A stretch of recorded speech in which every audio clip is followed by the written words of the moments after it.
Welcome to Ashish Bengali math tutor. আশা করি তোমরা সবাই ভালোই আছো। আজকের আবার একটি নতুন ভিডিও নিয়ে তোমাদের সামনে এলাম। আমরা করছি ক্লাস 7-এর কোষে দেখি 1.4। গত ক্লাসে 6 পর্যন্ত কষেছিলাম। আজকের 7-এর দাগ থেকে কয়েকটা অঙ্ক আমরা কষবো। তাহলে 7-এর দাগের অঙ্কটি কি আছে দেখো। 9545 থেকে কোন ক্ষুদ্রতম ধনাত্মক পূর্ণ সংখ্যা বিয়োগ করলে বিয়োগফল একটি পূর্ণবর্গ সংখ্যা হবে হিসাব করে দেখি। তাহলে এটাকে আমরা বর্গমূল করলে যেটা ভাগশেষ থেকে যাবে সেইটার উত্তর হবে আমাদের।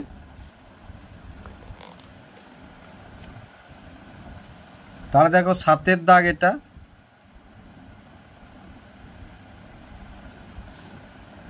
তাহলে 9545, তাহলে এক জোড়া দু জোড়া। এবার দেখো আমরা তাহলে বর্গমূল যদি করি তাহলে প্রথমে দেখো তাহলে 95-এর কাছাকাছি কি আছে না 9-9-81 আছে। তাহলে 9-9-81, তাহলে 5 থেকে 1 গেলে 4, 9 থেকে 8 গেলে 1, 14, আর এই জোড়টা একেবারে নামিয়ে দিলাম। এবার 9-এর ডবল কত এখানে 18, 9-এর ডবল 18, তাহলে 18-র সাথে 9 আসতে 6 আসতে 48, 7 আসতে 56, তাহলে যদি 187 সাথে দিই 7 সাথে 49-এর 9, 7 সাথে 49-এর 9, হাতে 4, 7 আসতে 56, 4-এ 60-এর 0, 7 একে 1309। তাহলে দেখো তাহলে 7-এ দিলে 1309, তাহলে 15 থেকে 9 গেলে 6, 15 থেকে 9 গেলে 6, আর 3 করতে 3, আর 4 থেকে 3 গেলে 136। তাহলে দেখো এই সংখ্যাটা থেকে আমরা যদি এই 136 বিয়োগ করি তাহলে এটা হচ্ছে আমাদের পূর্ণবর্গ সংখ্যা হবে। তাহলে কি বলেছে, কোন ক্ষুদ্রতম ধনাত্মক পূর্ণ সংখ্যা বিয়োগ করলে বিয়োগফল একটি পূর্ণবর্গ সংখ্যা হবে। তাহলে আমরা কি লিখব, অতএব 136 বিয়োগ করলে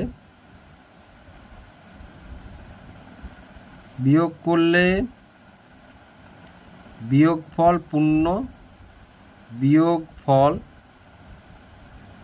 পূর্ণবর্গ সংখ্যা হবে।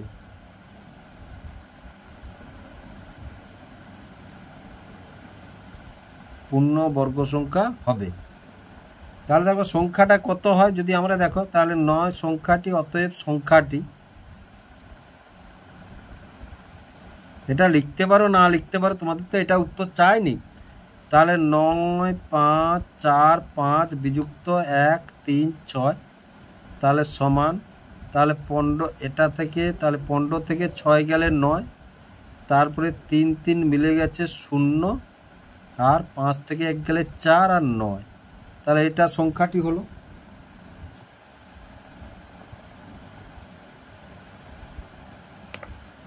এবার দেখো এখানে দাগটি দেখো ভুল দেওয়া আছে। তাহলে 5050-এর সঙ্গে কোন ক্ষুদ্রতম ধনাত্মক পূর্ণ সংখ্যা যোগ করলে যোগফল একটি পূর্ণবর্গ সংখ্যা হবে লিখি। তাহলে 5050-এর সঙ্গে, এটা বইতে যেমন দাগ আছে আমরা তেমনই দাগটি দিলাম, যেহেতু দাগটি ভুল আছে। তাহলে 5050 কত, 5050, তাহলে এই একটি জোড়ি, তাহলে 7 সাথে 49 দিলাম আমরা, 10 থেকে 9 গেলে 1, আর 5 0 একবারে নামিয়ে দিলাম আমরা। এবার দেখো 7 2-এ 14, একে দিলে, তাহলে একে দিলে কত হবে 141, তাহলে 10 থেকে 1 গেলে 9, 10 থেকে 1 গেলে 9। এবার কি বলেছে, যোগফল কোন ধনাত্মক এই ক্ষুদ্রতম ধনাত্মক পূর্ণ সংখ্যা যোগ করলে। তাহলে দেখো 71, এটা 9 বাদ দিলে 71-এর বর্গ হবে। 71-এর পরের সংখ্যাটা কি 72, 71-এর পরের সংখ্যাটি হচ্ছে 72। তাহলে 72-এর বর্গ যদি আমরা করি, 72 গুণিতক 72, 72-এর বর্গ করলে 2 2-এ 4, 2 7-এ 14, এবার 7 2 14, হাতে 1, 7 7 49, একে 50, তাহলে 4 4 4 8 1 5। তাহলে দেখো এটা একটি পূর্ণবর্গ সংখ্যা। তাহলে বলেছে কি এর সঙ্গে কত যোগ করলে, তাহলে দেখো এর সঙ্গে কত যোগ করলে না 5184 থেকে আমরা যদি 5050 বিয়োগ করি, তাহলে দেখো 4 করতে 4, 8 থেকে 5 গেলে 3 আর 1, তাহলে এই সংখ্যাটি যোগ করলে এই সংখ্যাটি যোগ করলে আমরা এই সংখ্যাটি এই সংখ্যার সঙ্গে যোগ করলে এটি পূর্ণবর্গ সংখ্যা হবে। তাহলে অতএব 5050 সঙ্গে 134 যোগ করলে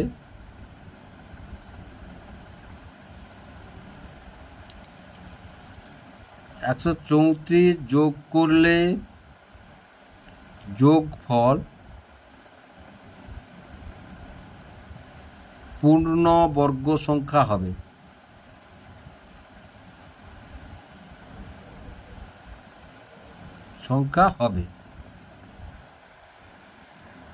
এবার 9 দাগের অঙ্কটি দেখো, তাহলে এটা 8 দাগ, এটা কত দাগ, এটা 8 দাগ। তাহলে 9 দাগের অঙ্কটি দেখো, বারুইপুরে এক পেয়ারা বাগানে 1764টি পেয়ারা গাছ লাগানো হয়েছে। যতগুলি সারিতে পেয়ারা গাছ লাগানো হয়েছে প্রতি সারিতে ততগুলি পেয়ারা গাছ আছে। হিসাব করে দেখি প্রতি সারিতে কতগুলি পেয়ারা গাছ আছে। এটা আমরা বর্গমূল করলেই উত্তরটি পেয়ে যাব। তাহলে দেখা এটা আমরা কত দাগ পেলাম, 8 দাগ।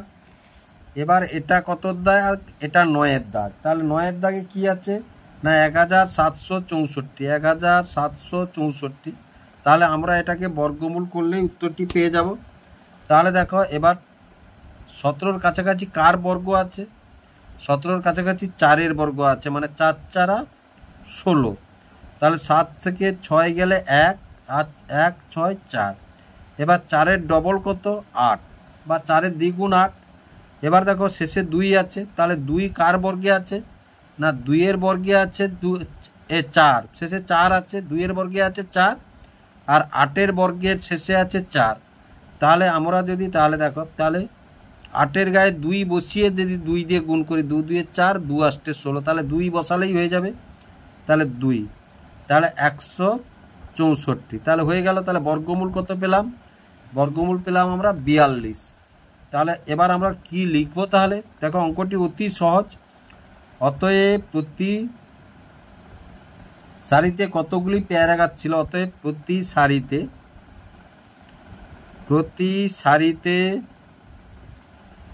42টি পেয়ারা গাছ ছিল।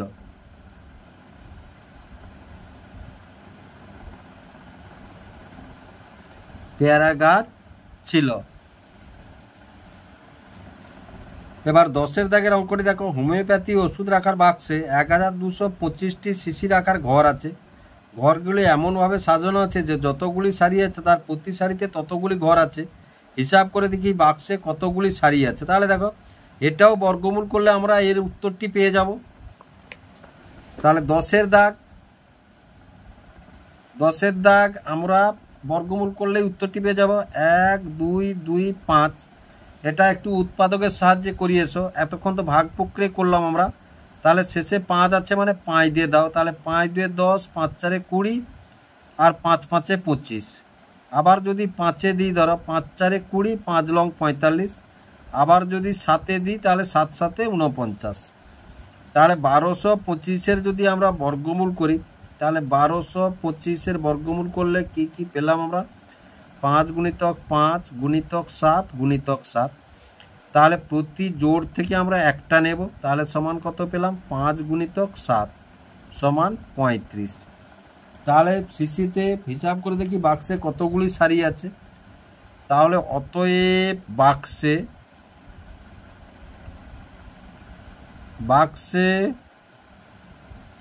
35টি সারি আছে, 35টি সারি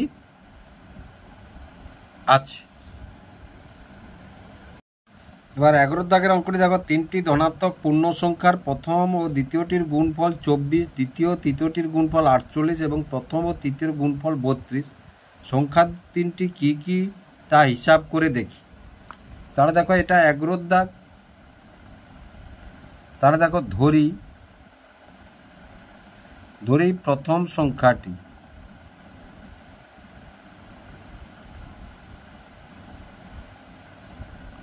x, দ্বিতীয় সংখ্যাটি y, তৃতীয় সংখ্যাটি z। তাহলে আমরা এখান থেকে কি পাই না, দেখো x গুণিতক y সমান কত 24, তারপরে y গুণিতক z সমান কত 48, তারপরে x গুণিতক z সমান কত না 32। তাহলে এবার দেখো তাহলে এখানে তাহলে x গুণিতক y গুণিতক y গুণিতক z গুণিতক x গুণিতক z সমান কত 24 গুণিতক 48 গুণিতক 32।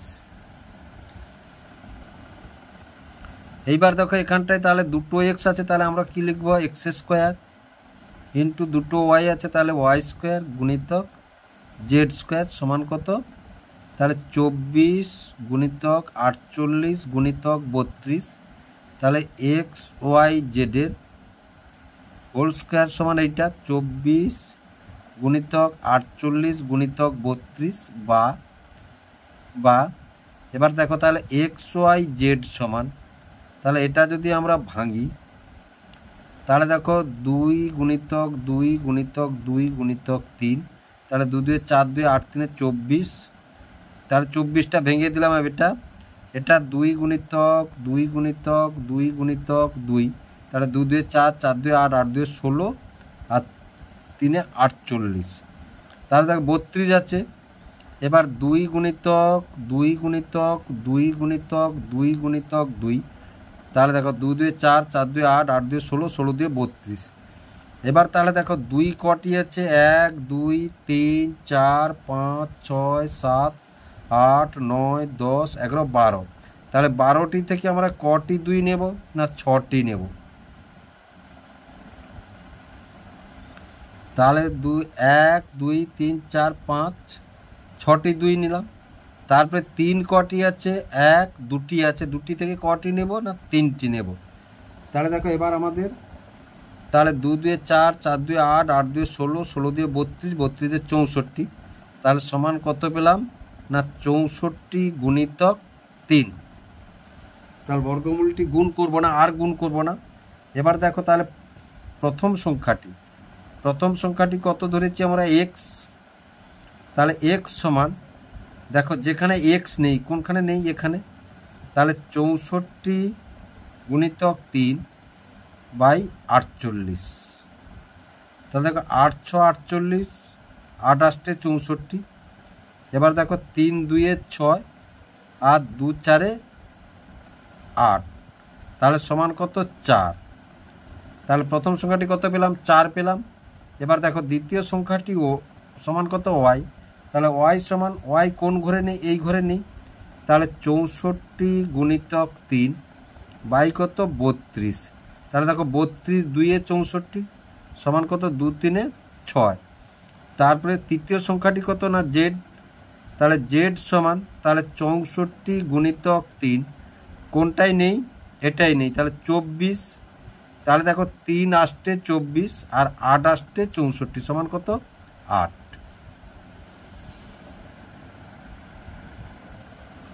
অতএব নির্ণেয় প্রথম সংখ্যাটি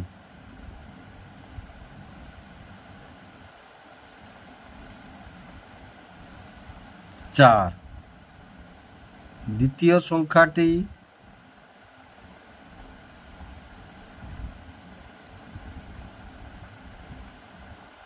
6, তৃতীয় সংখ্যাটি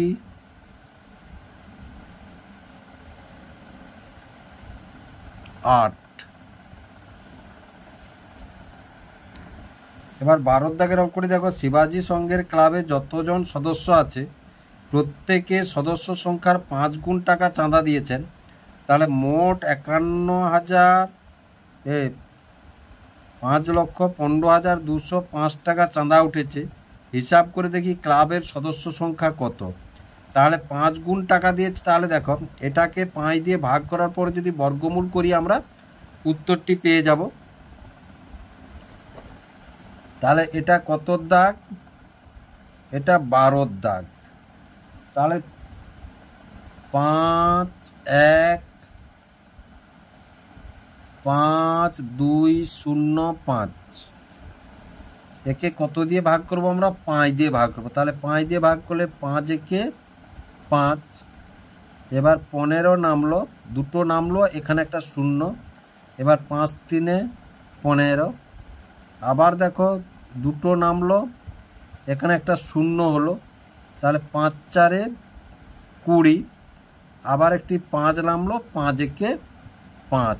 ভাগফলটি এবার দেখো এই সংখ্যাটির আমরা বর্গমূল করব। তাহলে এই সংখ্যাটির যদি বর্গমূল আমরা করি তাহলে 10 3 0 4 1, 1 জোড় 2 জোড় 3 জোড়। তাহলে প্রথমে 10 আছে মানে 3 স্কোয়ার, 3 স্কোয়ার মানে 9। তাহলে 3 দিয়ে দিলে 3 3 9, 10 থেকে 9 গেলে 1, জোড় নামিয়ে দিলাম 0। এবার 3 হচ্ছে গিয়ে 3-এর ডবল কত? 6। তাহলে 2 দিয়ে যদি দিই আমরা, 2 দিয়ে দিলে 2 2 4, 2 6 12, 124। তাহলে 10 থেকে 4 গেলে 6। আর এই জোড় একসঙ্গে নামিয়ে দিলাম। এবার 32 2 কত?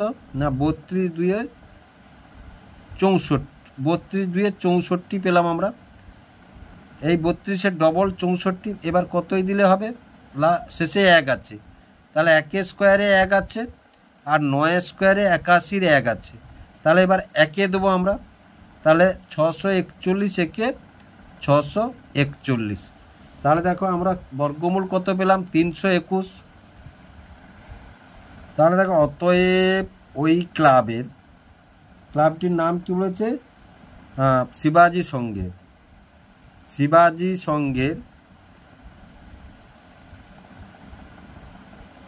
শিবাজি সংঘের সদস্য সংখ্যা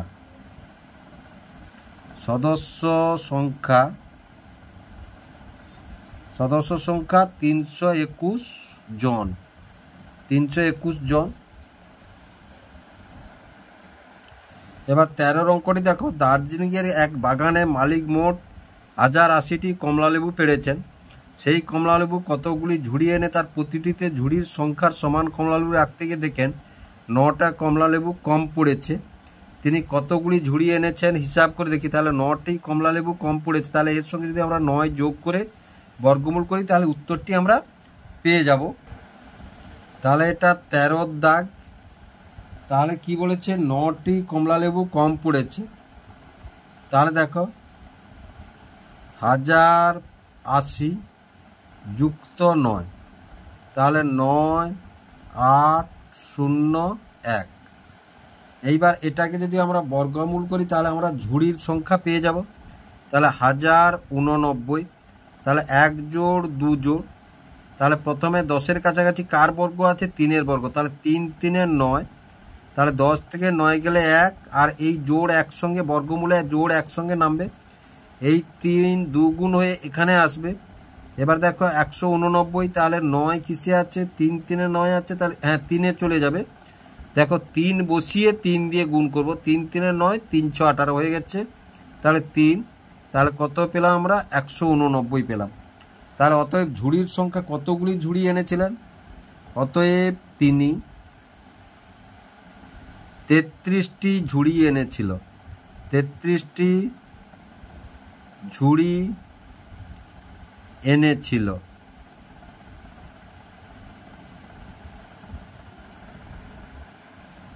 এবার 14 দাগের অঙ্কটা দেখো, বকুলতলার একটি পুকুর সংস্কার করতে পঞ্চায়েত যতজন লোক নিযুক্ত করেছিলেন তারা ততদিন কাজ করে মোট 12,375 টাকা পেয়েছেন। প্রত্যেকে দৈনিক যদি 55 টাকা পান তবে কতজন লোক কাজ করেছিলেন হিসাব করে দেখি। তাহলে দেখো এটাকে এই 12,375কে যদি আমরা 55 দিয়ে ভাগ করে বর্গমূল করি, কারণ প্রত্যেকে দৈনিক তত টাকা পেয়েছেন, তাহলে দৈনিক 55 টাকা করে পেয়েছেন। তাহলে দেখো 12,375 একে 55 দিয়ে যদি আমরা ভাগ করি, তাহলে প্রথমে 55 দুইয়ে দিই, 55 দুইয়ে 100, 2 5 10 0, 2 5 10 একে 11, তাহলে 3 করতে 3, 2 থেকে 1 গেলে 1, আবার 7, আবার 55 দুইয়ে যদি দিই আমরা, আবার কত 110 পেলাম। এবার 7, 3 থেকে 1 গেলে 2 আর 5, এবার কতই দেব আমরা দেখো, তাহলে 5-এ যদি দিই, তাহলে 5-এ দিলে 5 5 25-এর 5, 5 5 25-এর 5, হাতে 2, 5 5 25, 2 27। হ্যাঁ, তাহলে ভাগটি মিলে গেছে। তাহলে এই 225কে যদি আমরা বর্গমূল করি, তাহলে আমরা উত্তরটি পেয়ে যাব। তাহলে 225কে আমরা উৎপাদকে করি, 5 4 20, 5 লং 5 5 25, 5 4 20, 5 5 25। এবার আবার 5-এ দিলে 5 লং 45, আবার 3-এ দিলে 3 3। তাহলে দেখো 225কে বর্গমূল চিহ্ন দাও, সমান কি পেলাম না 5 গুণিতক 5 গুণিতক 3 গুণিতক 3। তাহলে প্রতি জোড় থেকে একটা করে নিলাম, তাহলে 5 গুণিতক 3 সমান কত পেলাম না সমান 15 পেলাম। তাহলে কি বলেছে, কতজন লোক কাজ করেছিলেন হিসাব করে দেখি। তাহলে অতএব 15 জন লোক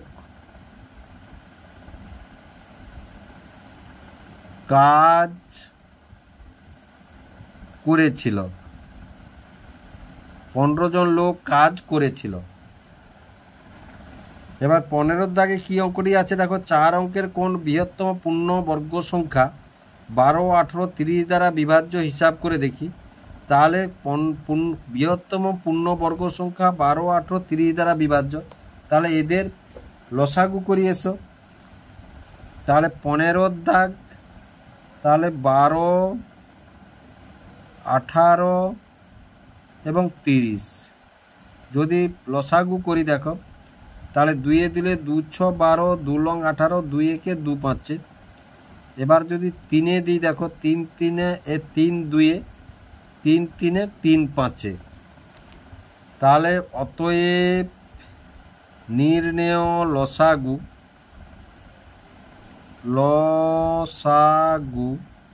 তাহলে সমান 2 গুণিতক 3 গুণিতক 2 গুণিতক 3 গুণিতক 5। তাহলে এখানে দেখো 2 3 6, 6 দিয়ে 12, 12 3 36, 36 5। তাহলে তো দেখো এখানে দেখো 2-এর জোড় আছে 3-এর জোড় আছে, কিন্তু লসাগুটি তাহলে কত পেলাম আমরা, লসাগুটি পেলাম হচ্ছে 180। কিন্তু তাহলে এটা তো পূর্ণবর্গ সংখ্যা না, এর সঙ্গে যদি 5 গুণ করি তাহলে পূর্ণবর্গ সংখ্যা হবে। তাহলে পূর্ণবর্গ সংখ্যা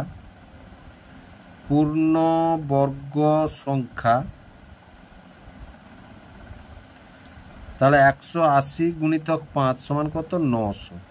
কিন্তু আমাদেরকে কি বলেছে, আমাদেরকে বলেছে 4 অঙ্কের বৃহত্তম 4 অঙ্কের সংখ্যা। তাহলে 4 অঙ্কের সংখ্যা যদি করতে হয়, তাহলে 900 সঙ্গে কোনো বর্গ সংখ্যা গুণ করতে হবে। তাহলে বর্গ সংখ্যা কত 4, তাহলে 4 0 0 4 0 0 4 লং 36। তারপরে দেখো 900 গুণিতক 9, তাহলে 9 0 0 9 0 0 9 9 81। তাহলে দেখো 4 অঙ্কের সংখ্যা, এরপরে যদি 5 অঙ্কের, এরপরে যদি আমরা দিই সেটা 5 অঙ্কের সংখ্যা হয়ে যাবে, 4 অঙ্কের সংখ্যা হবে না। তাহলে 4 অঙ্কের বৃহত্তম সংখ্যা বলেছে, তাহলে এটাও 4 অঙ্কের সংখ্যা, এটাও 4 অঙ্কের পূর্ণবর্গ সংখ্যা। যেহেতু বৃহত্তম সংখ্যা বলেছে, তাহলে এটা বাদ দেবো আমরা, এটা বাদ দিয়ে এটা ধরবো। তাহলে আমরা কি বলতে পারি, অতএব নির্ণেয় সংখ্যাটি নির্ণেয় সংখ্যাটি লিখলে তোমাদের অন্য কিছু আর না লিখলেও চলবে, বৃহত্তমতম লিখতে হবে না। তাহলে নির্ণেয় সংখ্যাটি সমান কত? 8100। এবার দেখো 5 অঙ্কের কোন ক্ষুদ্রতম পূর্ণবর্গ সংখ্যা, 16 দাগের অঙ্কটি। তাহলে 5 অঙ্কের কোন ক্ষুদ্রতম পূর্ণবর্গ সংখ্যা 8, 15, 20, 25 দ্বারা বিভাজ্য হিসাব করি। তাহলে দেখো এবার 16 দাগ কি বলেছে, 5 অঙ্কের কোন ক্ষুদ্রতম পূর্ণবর্গ সংখ্যা। তাহলে 16, তাহলে সংখ্যাগুলি কি আছে? 8, 15, 20, 25। লসাগু যদি আমরা করি তাহলে 2 4 8, 15 আর 2 10 আর 25। এবার দেখো আবার যদি 2 দিই তাহলে 2 2 তাহলে 15, 2 5 আর 25। এবার যদি আমরা 5 দিই তাহলে 2 নামলো, 5 3, 5 1, 5 5। তাহলে দেখো সংখ্যাটি আমরা কি কি পেলাম না, দেখো 2 গুণিতক 2 গুণিতক 2 গুণিতক 5 গুণিতক 5 গুণিতক 3। তাহলে এই সংখ্যাটাকে তোমরা লক্ষ্য করো, তাহলে এখানে 2-এর একটা জোড় নেই এবং 3-এর একটা জোড় নেই। যদি 2 আর 3-এর একটা করে জোড় নিয়ে আসি তাহলে সংখ্যাটি আমাদের পূর্ণবর্গ সংখ্যা হয়ে যাবে। তাহলে দেখো 2 আর 3-এর যদি একটা জোড় নিয়ে আসি তাহলে দেখো, তাহলে একটা 2 আবার গুণ করে দিই আর একটা 3 যদি গুণ করে দিই, দেখো এবারে 3-এর জোড় হয়ে গেছে এবং এই 3-এর জোড় হয়ে গেছে, 2-এর জোড় হয়ে গেছে এবং 5-এর জোড় হয়ে গেছে। তার মানে এটা পূর্ণবর্গ সংখ্যা। তাহলে এটাকে গুণ করলে আমরা কত পাবো? 2 2 4, 4 2 8, 8 5 40, 40 5 200, 200 3 600, 600 2 1200, 1200 3। তাহলে দেখো এটা কত পেলাম আমরা? এটা পেলাম 3600। তাহলে দেখো 3600 তো আমাদের পূর্ণবর্গ সংখ্যা নয়, এর পূর্ণবর্গ সংখ্যা কিন্তু 5 অঙ্কের সংখ্যা নয়। তাহলে কি বলেছে? 5 অঙ্কের ক্ষুদ্রতম সংখ্যা। তাহলে দেখো এটা 3600, তাহলে 3600কে যদি আমরা 4 দিয়ে গুণ করি, দেখো তাহলে 3600কে কাছাকাছি বর্গ সংখ্যা 4 দিয়ে গুণ করলে তাহলে 3600 গুণিত তাহলে 4 0 0, 4 0 0, 6 4 24, 4 14400। তাহলে ক্ষুদ্রতম যেহেতু বলেছে তাহলে এই সংখ্যাটি হবে। এর পরে যদি 9 দিয়ে গুণ করি সেটা ক্ষুদ্রতম হবে না, সেটা বৃহত্তম হয়ে যাবে। তাহলে অতএব নির্ণেয় 5 অঙ্কের ক্ষুদ্রতম পূর্ণবর্গ সংখ্যাটি হলো, অতএব নির্ণেয় 5 অঙ্কের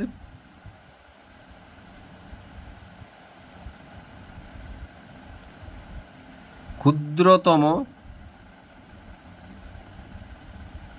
পূর্ণবর্গ সংখ্যাটি